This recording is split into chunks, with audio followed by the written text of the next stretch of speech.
Hi, David. Norland, how are you? Good. It's been a while since we've done the first video about Russian invasion of Ukraine. And today is day number 80. So what has changed since we last spoke about this conflict? A lot, everything, nothing in some ways, depending where you want to start things and how you want to look at things.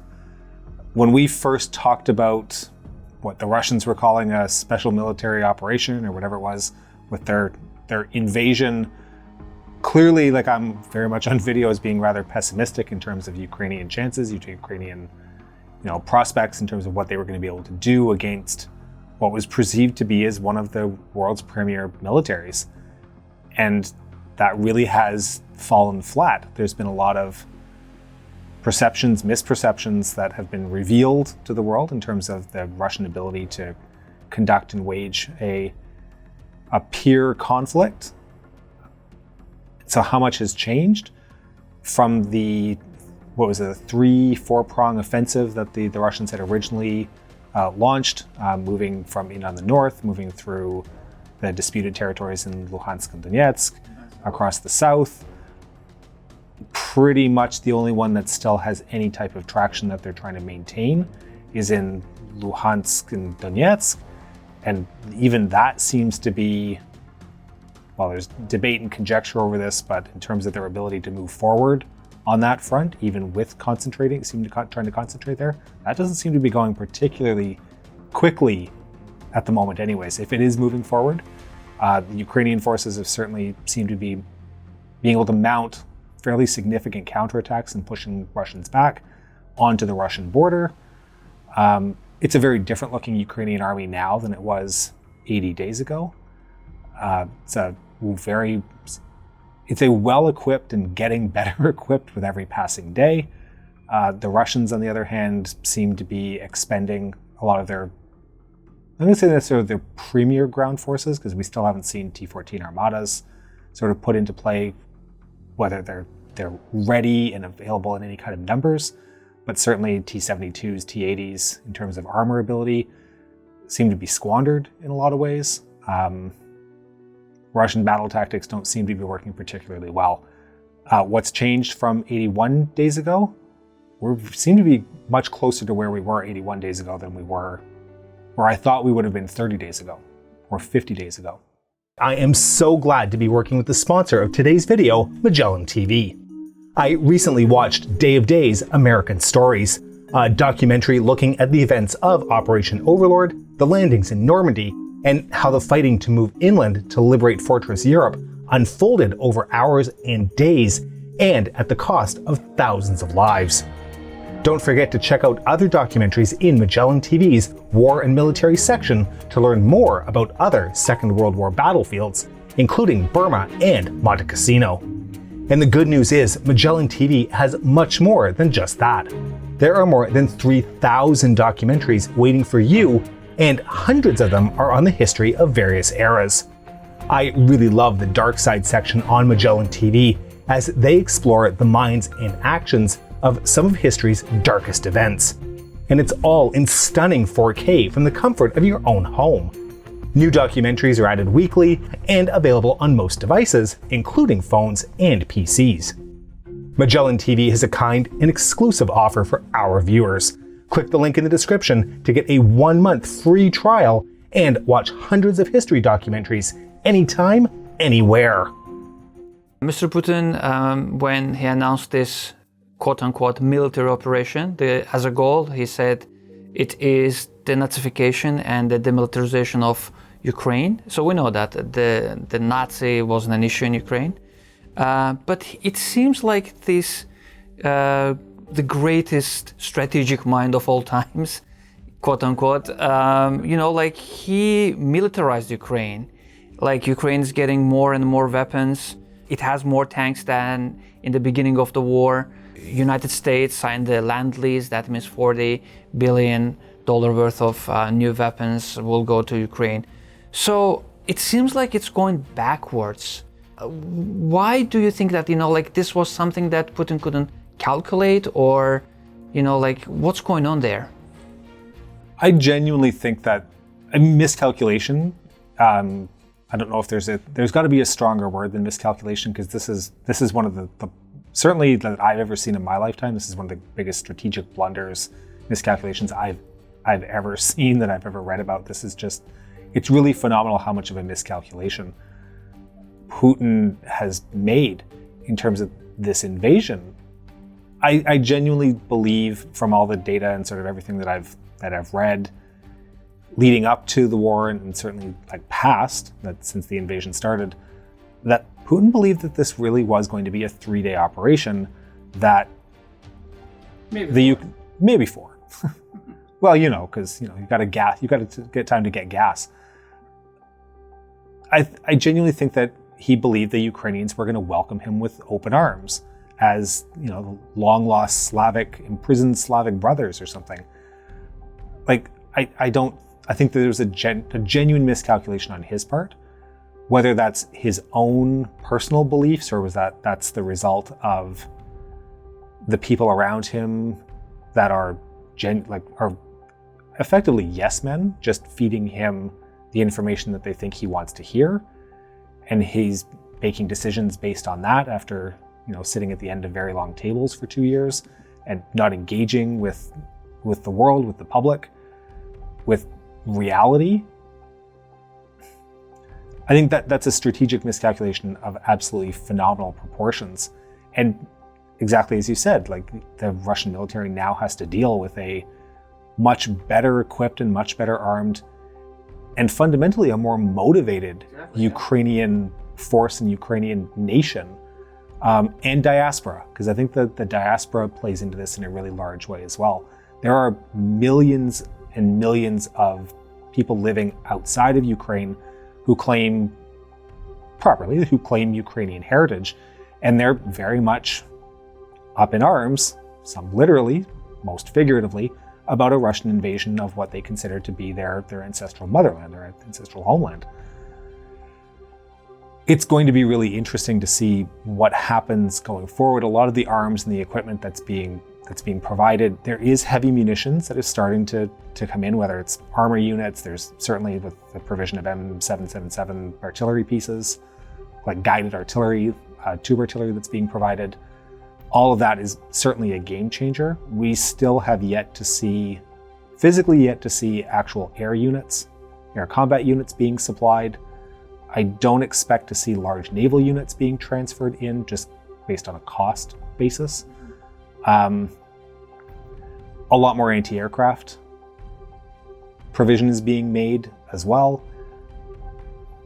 Drones seem to be playing a massive role into this. I mean, I think everybody at this point who's bothered to check Twitter for anything has watched lots of footage of Bayraktar drones doing incalculable amounts of damage.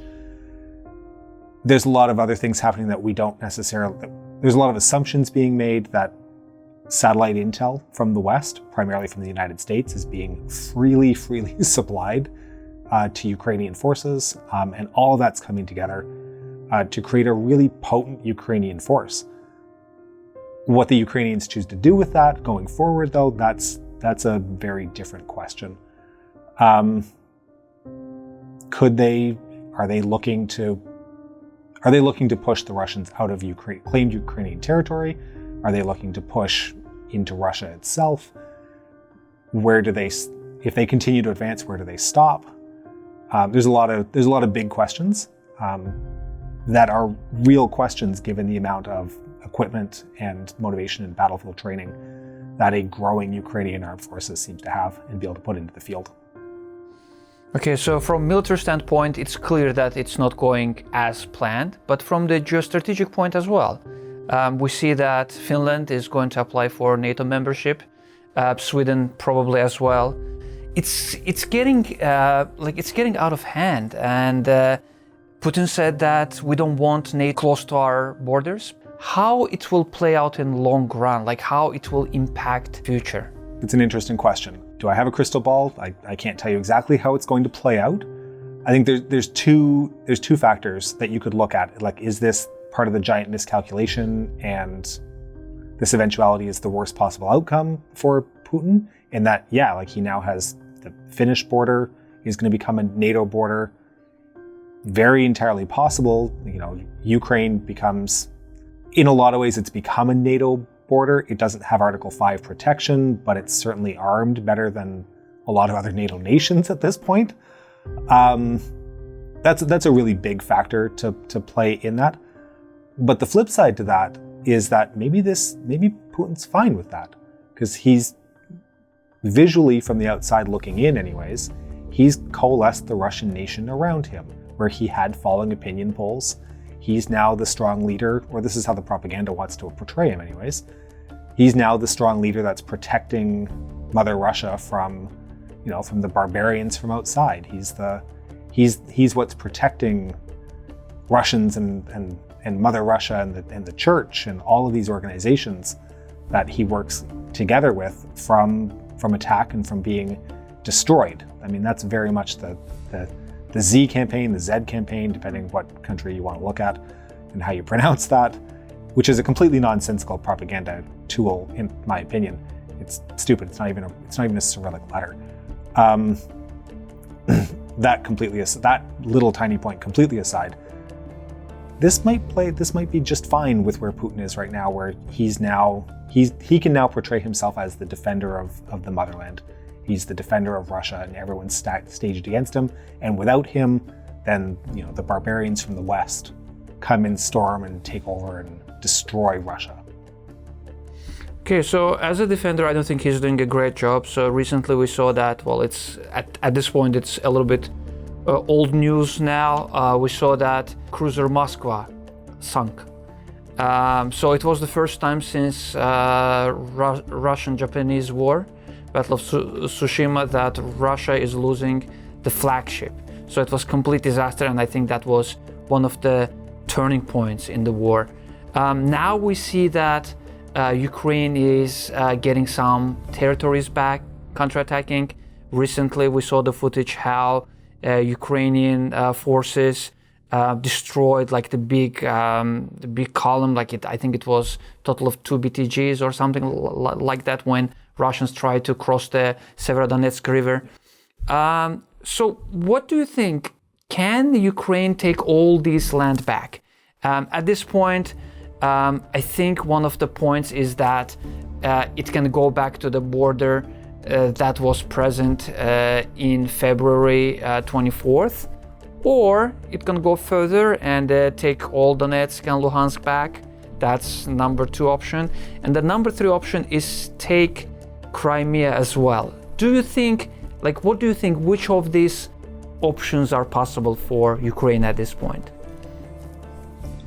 What do I think is possible? I think up to the second option is possible, which is returning to a pre-Euromaidan border with Luhansk and Donetsk oblasts as being returned fully to the pre-border, to the basically almost to the 1992 border.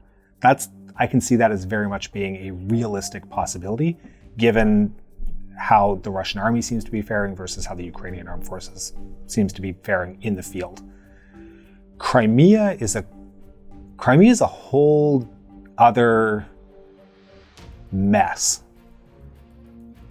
Physically, could the Ukrainians conquer Crimea? Possibly, but would they want to? Crimea in terms of its population is very much pro-Russian. And if it wasn't before 2015, it certainly is now, or it's like it was a year ago. Very much so. It's a very heavily ethnically pro-Russian territory.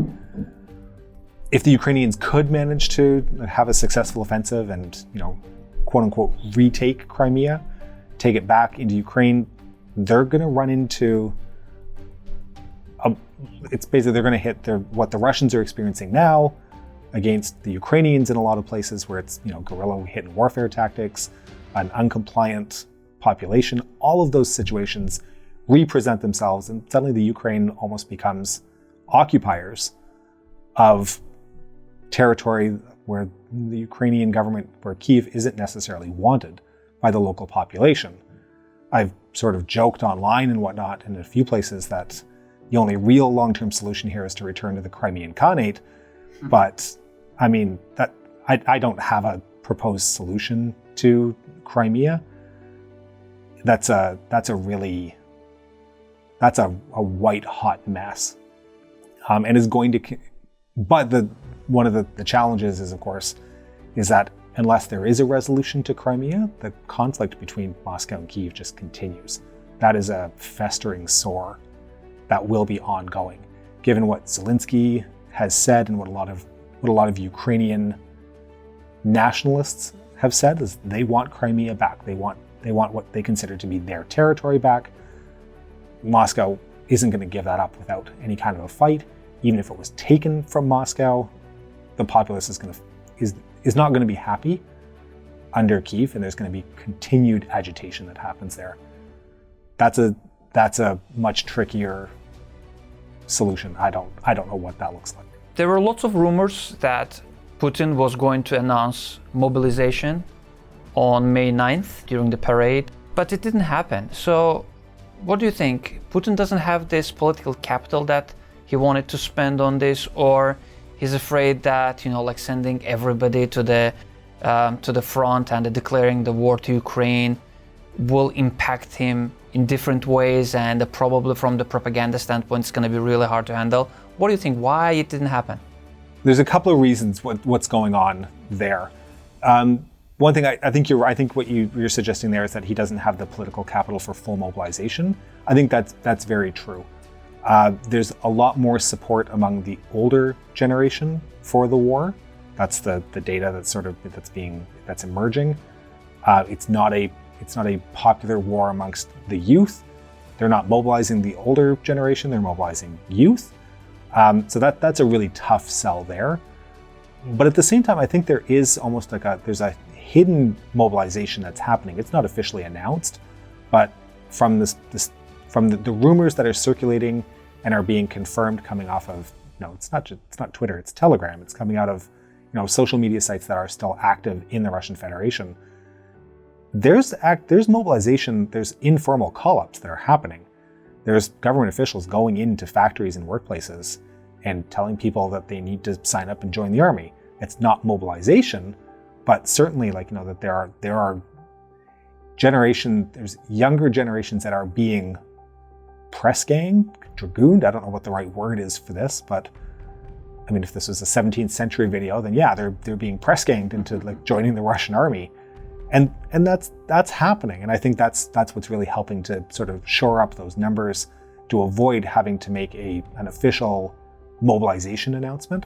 Because I don't think Putin does have the actual political capital and the capability to withstand what I think would really be a genuine, pardon my French, but a real shitstorm that would come out of that. I think it's clear that Putin will not survive the defeat. And to avoid this defeat, I think he may use the tactical nuclear weapon. So what do you think? What's the likelihood of Putin using this? Because he's clearly losing the war at this point. I still don't believe that tactical or strategic, I don't think nuclear weapons are on the table. I don't think there's a scenario, and Putin knows this, where any kind of a nuclear weapon gets used and it doesn't result in an escalation, simply because one side has nothing to lose, or they've got everything to lose. That's the scenario. That nuclear scenario is no win. Putin knows that. He's not crazy. He's playing by a different rule book, but I don't think he's crazy. There's other weapons though that can be used that are more limited, that have less of a I don't know the word to look for here, but it's I think the use of chemical and or biological agents could possibly be employed. But I think even that Putin's aware, and the Russian military is aware, that that's a red line. That's in the event that Ukrainian forces cross into Crimea or into territory of the Russian Federation. I think those are weapons of whatever that red line that's been drawn, once they get used once that's happened. But I don't see that necessarily over Luhansk and Donetsk oblasts. I think at this point that I don't think weapons of mass destruction get used. I think this sort of descends into forever war, where it's just this grinding conflict, back and forth, or back or forth, whichever we want to look at, until Putin dies. That's because, as you said, Putin can't survive a defeat. He needs some sort of an out, either victory or some sort of an out that he can declare as a victory. Something as a victory. Yeah,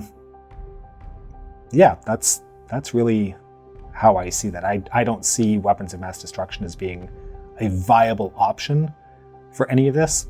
Chemical, perhaps they've been used before. So that line has been crossed. I don't see nuclear weapons as a realistic tool being used and deployed. Okay, let's hope this horrific war will over soon, and let's regroup again in coming month and discuss what happened that month. Thank you for your time. Thank you. And for anybody who's watching this and wants to, toss out questions or anything like that, I mean, certainly put them in the comments, and depending on where we're at and time and all those things and the nature of the conversation that we're having, maybe we can get an opportunity to do some Q&A with some of the viewers. Absolutely. Thank you. Thanks so much.